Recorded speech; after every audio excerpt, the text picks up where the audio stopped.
La nuit enveloppait le village dans une obscurité profonde, troublée seulement par le bruissement du vent dans les arbres. Les maisons de chaume étaient plongées dans un silence absolu, chaque habitant dormant paisiblement. Mais soudain, un cri perça l'obscurité. Un coq venait de chanter. Dans une maison à l'écart du village, un vieil homme se redressa brusquement sur son lit. Son cœur battait plus vite. Ce chant, il n'aurait pas dû retentir maintenant. Instinctivement, il jeta un coup d'œil par la fenêtre. La lune était haute, projetant une lumière blafarde sur le chemin désert. Rien ne bougeait. Pourtant, une sensation étrange pesait dans l'air. Il se leva lentement, s'enroula dans une couverture et s'approcha du foyer, encore tiède de la veille. Son regard se posa sur une vieille Bible posée sur une table en bois. Il la caressa du bout des doigts avant de l'ouvrir à une page qu'il connaissait bien. Le passage où Pierre, après avoir renié Jésus 3 fois, entendit le chant du coq. « Le coq est un messager », murmura-t-il. Depuis des générations, on racontait que cet oiseau n'était pas qu'un simple animal de ferme. Son chant marquait le passage du noir à la lumière, de l'ignorance à la vérité. Mais lorsqu'il chantait avant l'aube, cela annonçait un bouleversement, un avertissement. Le vieil homme se remémora ce que les anciens du village lui avaient enseigné. Le coq dans l'histoire spirituelle. Le coq était souvent associé à la vigilance et à la prophétie. Dans la Bible, il avait joué un rôle clé dans le récit du reniement de Pierre, lui rappelant qu'il avait failli dans sa foi. Mais au-delà de ce passage, son chant symbolisait bien plus. Lorsque le coq chante au matin, il annonce la fin des ténèbres. Mais s'il chante dans la nuit, c'est qu'il a perçu quelque chose que nous ne voyons pas. Les yeux du vieil homme se plissèrent. Il se souvenait des histoires racontées dans les veillées. Le coq, capable de sentir la présence des esprits, annonçant un événement surnaturel. Dans certaines traditions, il était dit que lorsque le diable rôdait, le coq chantait pour l'exposer à la lumière. Il sortit de sa maison, ses pieds nus frôlant le sol froid. Le chant du coq retentit encore, plus insistant. Il se dirigea vers le poulailler. L'animal était là, dressé sur son perchoir, les plumes hérissées, son regard fixé vers l'obscurité du sentier menant à la forêt. Une ombre bougea furtivement entre les arbres. Le vieil homme ne broncha pas. Il savait que la nuit appartenait aux esprits errants, mais aussi aux hommes de prière.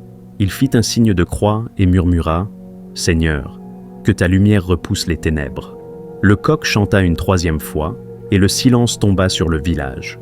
L'ombre disparut. Le vieil homme sourit faiblement. Ce n'était pas la première fois qu'il assistait à cela. Il savait que le coq n'était pas qu'un simple animal. Il était une sentinelle, une alarme du monde spirituel. Il rentra chez lui, referma sa Bible et s'agenouilla pour prier. Parce que, lorsque le coq chante dans la nuit, les âmes éveillées savent de qu'il est temps de veiller. La nuit était lourde, pesante. Aucune brise ne venait troubler l'air figé du village. Dans une petite maison en bordure de la forêt, une femme, assise près du feu, fixait la flamme vacillante. Une sensation étrange lui serrait la poitrine, un malaise qu'elle n'arrivait pas à expliquer. Puis, soudain, un cri déchira le silence. Le coq venait de chanter. Elle sursauta. Son cœur s'accéléra. Ce n'était pas normal. Il était encore loin de l'aube. Dans son esprit, une vieille mise en garde résonna. Si le coq chante avant l'heure, les ténèbres rôdent. Ce n'est pas un chant de l'aube, mais un cri d'alerte. Elle se leva lentement, scrutant l'obscurité à travers la fenêtre. Les champs s'étendaient devant elle, calmes en apparence. Pourtant, un frisson parcourut son échine. Elle connaissait les histoires transmises par les anciens. La nuit était le territoire des esprits errants, des âmes en peine et des forces qui fuyaient la lumière. On racontait que le coq était le seul animal capable de percevoir ces entités invisibles. Son cri était un avertissement, mais aussi une arme. Il perturbait les forces démoniaques et les obligeait à reculer. Le coq et les esprits de la nuit. Dans de nombreuses cultures, on disait que les démons et les esprits maléfiques détestaient le chant du coq. Son cri marquait le début du jour, leur rappelant que leur temps était compté. Dans certaines régions, les exorcistes demandaient qu'un coq blanc soit élevé près des maisons, car son chant purifiait l'environnement spirituel. La femme connaissait ses croyances, mais ce soir-là, elle lui semblait plus réelle que jamais. Elle tendit l'oreille. Dans le silence de la nuit, elle crut entendre autre chose. Un murmure lointain. Un courant d'air froid glissa sous la porte. Son souffle se coupa. Elle se tourna vers un coin de la pièce où était accrochée une vieille croix en bois. Sans réfléchir, elle s'en approcha et murmura une prière. « Seigneur, protège cette maison. » Le coq chanta de nouveau, cette fois plus fort, plus longuement. Puis, le murmure s'éteignit. Le vent tomba. Un profond silence s'installa. La femme relâcha lentement la tension de ses épaules. Elle savait que quelque chose avait essayé d'entrer, mais que le chant du coq l'avait repoussé. Elle fit un dernier signe de croix et souffla la bougie. Demain, elle irait remercier Dieu à l'église. Et surtout, elle s'assurerait que son coq soit bien nourri. Le village était plongé dans une nuit paisible, du moins en apparence. Le silence régnait, interrompu seulement par le bruissement des feuilles agitées par le vent. Mais au cœur de cette tranquillité apparente, un son résonna soudain. Le chant d'un coq. Assise sur son lit, une femme ouvrit les yeux. Son souffle était court, son cœur battait vite. Elle venait de faire un rêve étrange. Un rêve où une ombre rôdait autour de sa maison, cherchant à entrer. Puis, juste avant qu'elle ne soit engloutie par cette obscurité, elle avait entendu le cri puissant d'un coq. Elle se redressa, posant une main sur sa poitrine. Elle ne croyait pas aux coïncidences. Elle savait que quand un coq chante à minuit, il ne faut pas l'ignorer. Le coq comme messager divin. Dans la Bible, le coq avait joué un rôle clé dans un moment de trahison, le reniement de Pierre. Lorsque Pierre nia 3 fois connaître Jésus, c'est le chant du coq qui lui rappela son erreur et le poussa à la repentance. Ce cri symbolisait l'éveil spirituel, la prise de conscience. La femme se leva et s'approcha de la fenêtre.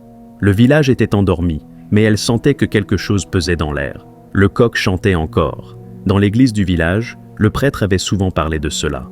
Le coq est un avertissement. Quand il chante avant l'aube, il nous rappelle que nous devons veiller et prier. Car si nous dormons spirituellement, nous risquons d'être pris au piège par l'ennemi. Elle se souvenait aussi des paroles de Jésus à ses disciples, la nuit où il fut arrêté.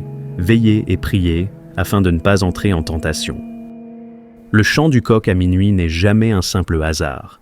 À travers les âges, cet animal a été perçu comme un veilleur, un messager entre le visible et l'invisible, un signal pour ceux qui savent écouter. Lorsque le coq chante avant l'aube, 3 grandes vérités spirituelles se dégagent. 1.